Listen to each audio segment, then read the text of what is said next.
Pemirsa, 4 tahun lalu jutaan pasang mata warga dunia tertuju ke Washington DC, Amerika Serikat, dan saat itu negeri Paman Sam menorehkan sejarah baru. Untuk pertama kalinya, Amerika Serikat memiliki presiden keturunan kulit hitam.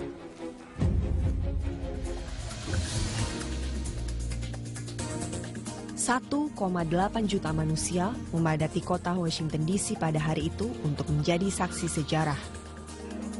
Obama mengawali agenda resmi inaugurasi Presiden Amerika Serikat itu dengan berdoa pagi di Gereja Episkopal St. John's.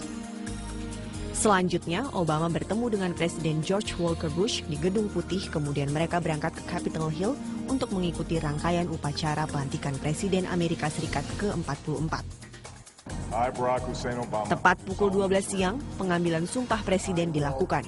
Bersama wakilnya Joe Biden, Obama pun resmi dikukuhkan menjadi Presiden Amerika Serikat ke-44. Pelantikan tahun 2009 mampu menarik jutaan warga dari seluruh penjuru dunia ke ibu kota Amerika Serikat. Pelantikan ini pula menjadi salah satu pelantikan termahal dengan menghabiskan anggaran 150 juta US dollar atau sekitar 1,7 triliun rupiah. Jika dibandingkan dengan pelantikan George W. Bush pada 2005 yang menghabiskan 42,3 juta US dollar atau sekitar 472 miliar rupiah. Tak hanya itu, lalu lintas dunia maya pada hari itu tak kalah padat. Sekitar 5 juta orang mengakses berita mengenai inaugurasi Obama setiap 1 menit. Sesuai tradisi, setelah upacara pelantikan, Presiden terpilih beserta wakil dan keluarganya menghadiri jamuan makan siang di gedung Capitol. Usai rangkaian acara di Capitol Hill, Obama bersama istrinya Michelle Obama kemudian mengikuti parade di Jalan Pennsylvania Avenue yang membawa mereka ke Gedung Putih, tempat tinggal baru mereka selama memimpin negara adidaya itu. Rangkaian penutupan pelantikan Obama 2009 diakhiri dengan malam pesta dansa yang digelar di Gedung Walter A, di mana Obama berdansa dengan istrinya yang diiringi Beyonce yang menyanyikan lagu At Last.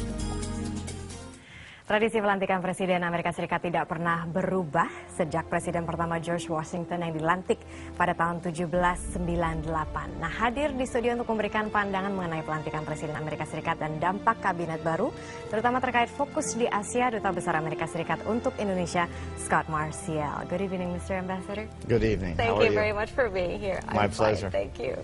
So, White House Senior Advisor David Plouffe underscored that Obama's State of the Union address on February 12 will present a more specific blueprint of the next 4 years. Could you please tell us a bit more on that? Sure. Well, of course, the president will say in his speech the details, but I think he's made clear already that his priorities in the second term will be, of course, the economy.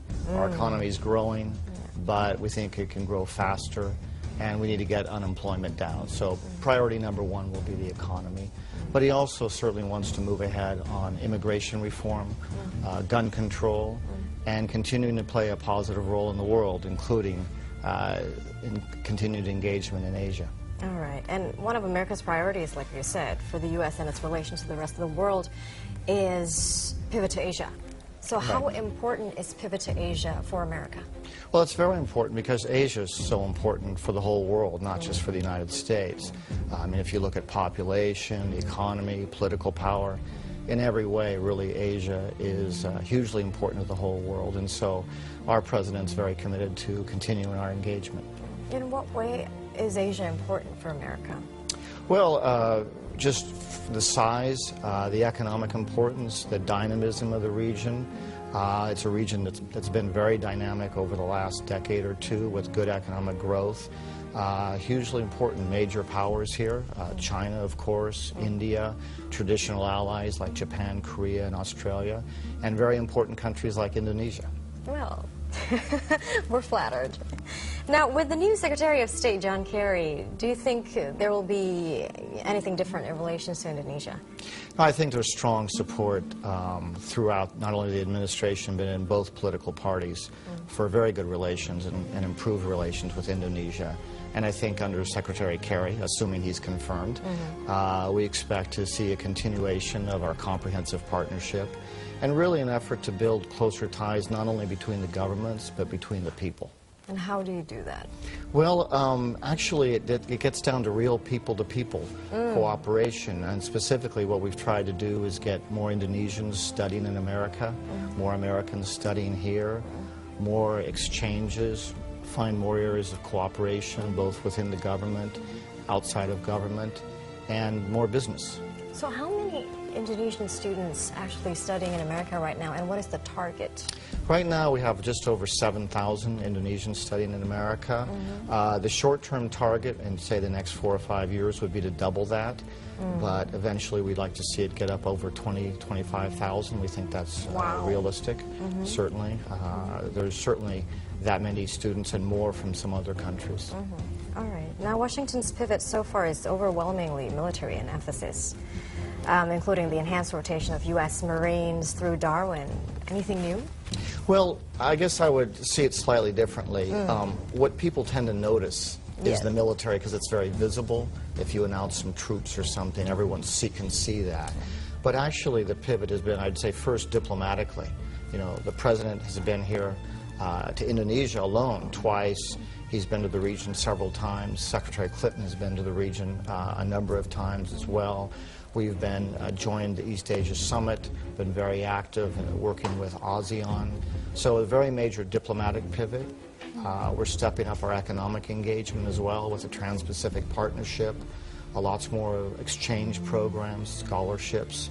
So it's really been a very broad-based pivot. As I said, people tend to focus on the military because it's very visible. Yeah, and also there's an interesting comment actually from a professor from University of Toronto, Irvin Studden, who says that actually an effective pivot to Asia should touch culture, because like what Australian Prime Minister Julia Gillard did, that she actually plans to have decision makers by 2030 something, if I'm not mistaken, to master an Asian language. Right. So do you think America is thinking of following that step? Well, we very much agree that culture and personal engagement is hugely important. It can't just be diplomats like me, it can't be just military or trade. It's got to really be the societies linking up, and that's why we've placed such a big emphasis on education both ways, on exchange programs, getting more Americans to study and learn about Asia. One of the great things we have here is Peace Corps. Peace Corps volunteers coming here. They live here with an Indonesian family. No better way, really, of having a cultural experience than that. So absolutely, that's critical to our engagement. Okay, so after the inauguration, I'm sure President Barack Obama will have plans to visit Indonesia again. When is his next visit, and what is the aim of the visit? Well, we expect, since Indonesia will be hosting APEC this year, I believe it's at the end of October, we would hope and expect that President Obama would join that visit, or join that event, so it would come out in October. What sort of message do you think he's going to focus on this time, this APEC meeting? Well, it's still early, but I would say certainly APEC for us we see as a great way of bringing together the countries of the Pacific. Obviously East Asia, the United States, some countries in South America, and trying to promote more trade, more business opportunities. And I think his visit will focus on that, as well as reaffirming our stepped-up engagement with the region as a whole. Okay. And also, maybe you can touch on this a little. Some observers, or actually David Plouffe, his advisor, says that this time the speech is going to have this sort of hopeful tone.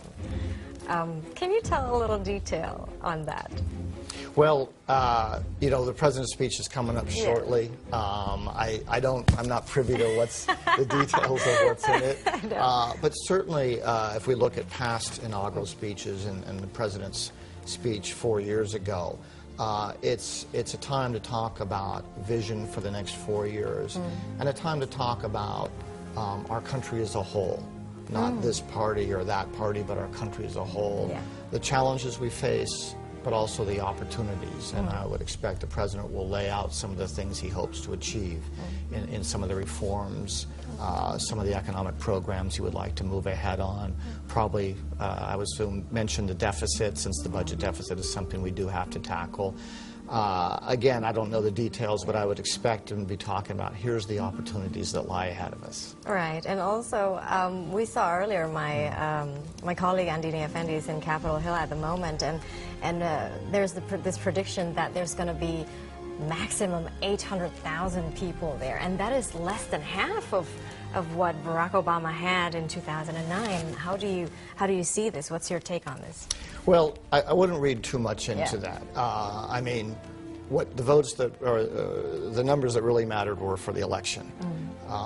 But the 2008 election, the 2009 inauguration was really historic because it was the first time an African American, the first time a minority member of our country was elected president. So for Americans of all types, it was hugely important and historic.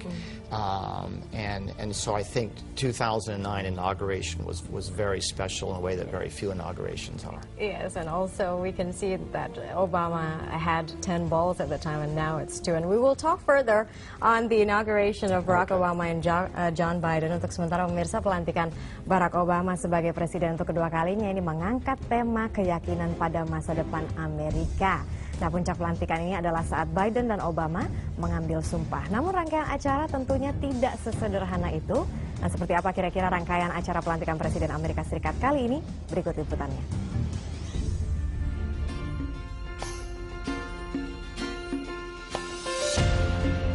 Tema keyakinan pada masa depan Amerika diambil untuk merayakan kegigihan dan kesatuan Amerika sekaligus memperingati 150 tahun proklamasi, emansipasi dan penempatan patung kemerdekaan di puncak gedung Capitol.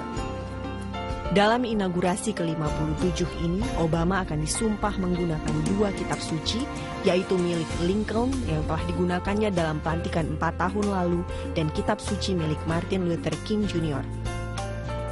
Obama telah menunjuk mantan ketua NAACP, organisasi HAM pembela hak orang kulit berwarna, Marley Everest Williams dan pendeta Louis Giglio untuk menyampaikan doa dan berkat. Sama seperti tradisi pelantikan sebelumnya, pelantikan tertutup akan digelar pada 20 Januari, sementara pelantikan terbuka untuk publik akan digelar pada 21 Januari. Berbagai perayaan akan digelar di sekitar gedung Kongres atau Capitol Hill dan lapangan National Mall. Sejumlah artis papan atas seperti Alicia Keys, Beyoncé, Kelly Clarkson, dan Katy Perry juga akan memeriahkan perayaan inaugurasi Presiden Barack Obama. Diperkirakan sekitar 600 hingga 800 ribu warga Amerika akan menyaksikan momen bersejarah pada 21 Januari 2013 mendatang. Jumlah ini hanya separuh jika dibandingkan 1,8 juta warga dunia yang memadati Washington DC 4 tahun lalu. Tingkat okupansi hotel di ibu kota itu pun tidak sepadat tahun 2009.